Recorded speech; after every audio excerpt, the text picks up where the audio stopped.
I got to the stage where I was friendly with John Gawne, my first coxswain, who sadly died of cancer.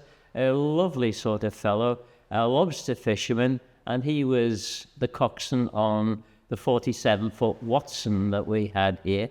And he said to me one day when I was at his house, not far from here, just along the road in Lime Street, he said, "Have you ever thought about joining the crew?"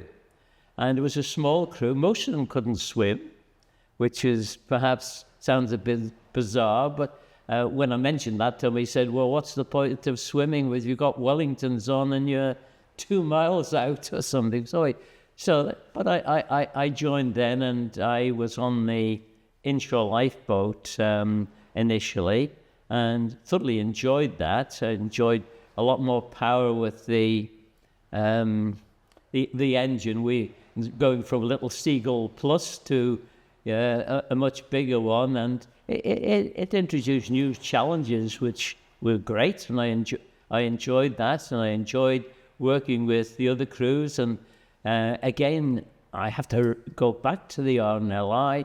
Their training all the way through from the time I joined until the time I left was tremendous. It was absolutely superb. We had various courses to do, navigation, which I found that relatively easy, using having done maths as one of my A-level subjects.